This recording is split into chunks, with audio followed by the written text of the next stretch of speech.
नमस्कार, lead India के इस वीडियो में आपका बहुत बहुत स्वागत है। दोस्तों, आज का सबसे हॉट टॉपिक है कि क्या आर्य समाज में होने वाली शादियां वैध होती है? क्या आर्य समाज से मिलने वाला मैरिज सर्टिफिकेट क्या वैध होता है?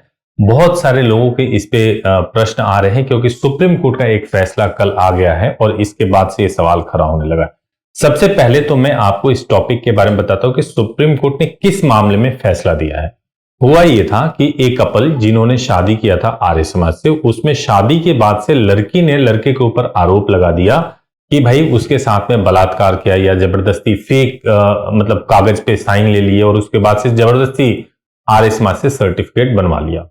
जब बेल लेने के लिए जब ये लोग सुप्रीम कोर्ट गए, पहले तो नीचे के कोर्ट से जो है बेल एप्लीकेशन जो है लड़के का खारिज हो गया, तब लड़का सुप्रीम कोर्ट गया और सुप्रीम कोर्ट में जब गया तो पहले मैं बता दूं कि उस पे कौन कौन से सेक्शन में जो है मामला दर्ज किया गया था। आईपीसी का सेक्शन है 363, 366, 384 और 376 2N और पॉक्सो एक्ट का 5L6 जो है लड़के पे लगाया गया था और इसी पे जस्टिस अजय रस्तोगी और जस्टिस बीवी नागरत्ना की बेंच जो है सुनवाई कर रही थी। तो सुनवाई के दौरान ही कोर्ट ने एक रिमार्क्स किया। जब लड़के के पक्ष ने यह कहा, जो लड़के के वकील थे उन्होंने यह कहा कि लड़की बालिग है, नाबालिग नहीं है और उसने आर्य समाज में शादी भी किया है। तो इस पे बेंच ने कहा कि आर्य समाज को किसने यह अधिकार दे दिया कि वह मैरिज सर्टिफिकेट इशू करने लगे। तो यह मामला इसलिए आर्य समाज को लेकर के खड़ा हो गया चूंकि सुप्रीम कोर्ट के एक डबल बेंच का यह रिमार्क्स था कि आर्य समाज को किसने अधिकार दे दिया क्या मैरिज सर्टिफिकेट इशू कर सके। अब देखिए इसमें क्या मामला है। पूरा मामला यह है कि लड़की को नाबालिग, पहले लड़की के बारे में बताया गया कि लड़की नाबालिग है, नाबालिग मान करके एफआईआर को रजिस्टर्ड कर दिया गया और जो सेक्शन लगाए गए वो भी काफी गंभीर सेक्शन लगा दिए गए, पॉक्सो एक्ट के सेक्शन लगा दिए गए। उसके बाद से जब यह मैटर सुप्रीम कोर्ट में गया तो सुप्रीम कोर्ट ने एक रिमार्क्स कर दिया कि आर्य समाज को किसने यह अधिकार दे दिया कि वह मैरिज सर्टिफिकेट इशू कर सके, क्योंकि यह जो काम है वो तो अधिकारियों का है। अब आपको मैटर समझ में आ गया होगा, तो अब आपके मन में जो सबसे पहले कंफ्यूजन आया होगा वो यही आया होगा कि आर्य समाज को क्या अधिकार है भी या नहीं अधिकार है मैरिज सर्टिफिकेट को इशू करने का। अब इससे पहले मैं आपको दो और घटनाओं के बारे में बताना चाह रहा हूं, फिर इसके सॉल्यूशन और क्या एक्चुअल में बात है वो भी मैं बताऊंगा। इससे पहले मैं आपको बता दूं कि इलाहाबाद हाई कोर्ट ने प्रयागराज के एसएसपी को कहा कि जो किंडरगंज में आर्य समाज है वो जो विवाह प्रमाण पत्र जारी करते हैं, शास्त्री संतोष कुमार शास्त्री के माध्यम से जो विवाह प्रमाण पत्र जारी करते हैं उसकी जांच की जाए और जांच इस बात को लेकर की जाए कि क्या सचमुच वहां शादी होता भी है या केवल मैरिज सर्टिफिकेट ही इशू होता है। इसको लेकर के वहां के एसपी को यह अधिकार दिया गया जांच करने के लिए। तो यह मामला भी ज्यादा हाईलाइट हो गया कि फिर आर्य समाज को क्या अधिकार है कि वो शादी करा सके या ना करा सके या मैरिज सर्टिफिकेट इशू कर सके या ना कर सके। एक और मामला मैं बताऊं, एमपी हाई कोर्ट के बारे में बताऊं, वहां पर भी एमपी हाई कोर्ट ने अपने आदेश में कहा था कि आर्य समाज को अधिकार नहीं है शादी कराने का और उसने कहा था कि अगर आर्य समाज को शादी करानी है तो स्पेशल मैरिज एक्ट के तहत शादी कराए। जब ये बात एमपी हाई कोर्ट में हुई थी, जब ये केस चला था, उस समय जब एमपी हाई कोर्ट का ऑर्डर आया उसके बाद से इस ऑर्डर के खिलाफ सुप्रीम कोर्ट में गए जिसमें सुप्रीम कोर्ट में स्टे लगा दिया। अब इस मामले में भी आदेश आने वाला है। तो ये मोटे तौर से जो मैंने आपको बताया वो मामलों के बारे में जो आर्य समाज पे जो सवाल उठ रहे हैं उसको लेकर के मैंने आपको बताया। अब इसमें एक्चुअल स्थिति क्या है वो समझिए। ये समस्या है किसके साथ?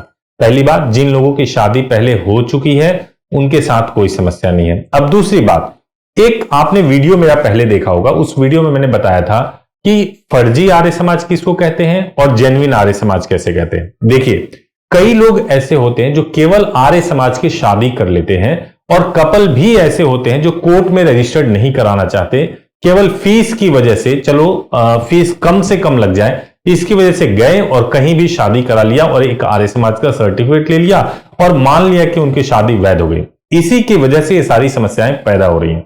सबसे पहली बात तो यह है कि आर्य समाज में भी भेद कर लीजिए कि दो तरह के आर्य समाज होते हैं। ये सारे सवाल इसलिए खड़े हो रहे हैं जो प्रतिनिधि सभा वाले आर्य समाज हैं वहां पे खड़े हो रहे हैं, जहां पे मां बाप के विटनेस की जरूरत होती है, वहां पे अगर कोई शादी कर रहा है तो ये सारे आदेश जो आ रहे हैं वो उसी प्रतिनिधि सभा के माध्यम से जो शादियां हो रही है उनको लेकर के आ रहे हैं। लेकिन अगर कोई ट्रस्ट जो कि आर्य समाज के नाम से चल रहे हैं, वहां पर भी जो शादियां केवल आर्य समाज की हो रही है उस पर सवाल नहीं खड़े हो रहे हैं, ऐसा नहीं है, उस पर भी सवाल खड़े होंगे। लेकिन एक बात ध्यान रखिए कि ये सवाल तब खड़े होंगे जब आप केवल आर्य समाज में शादी करोगे।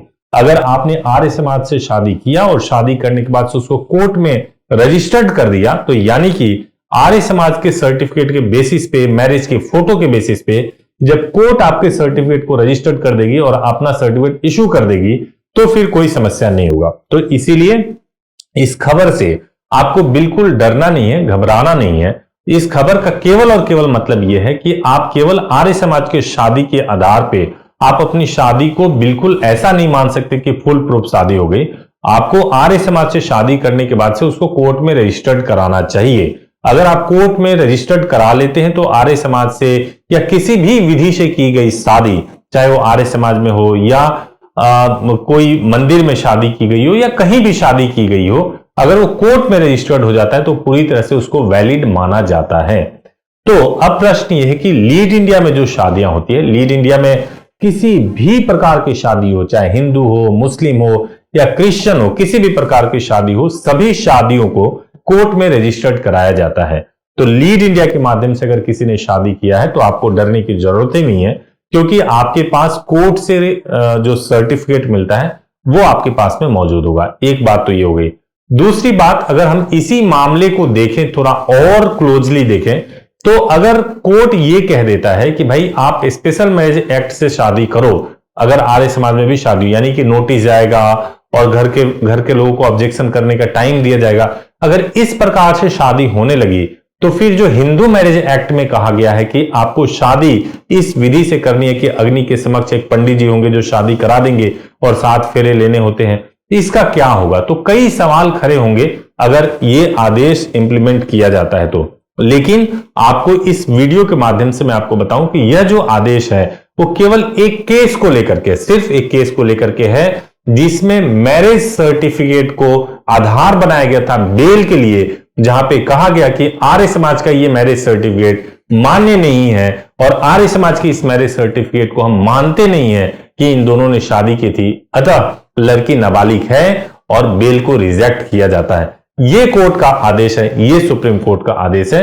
अगर आपको ज्यादा विशेष जानकारी चाहिए तो आप हमारे हेल्पलाइन नंबर 8800444555 पे कॉल कर लीजिए या हमारी वेबसाइट leadindia.law पर भी विजिट कर लीजिए, या ईमेल करना हो तो care@leadindia.law पर ईमेल भी कर सकते हैं।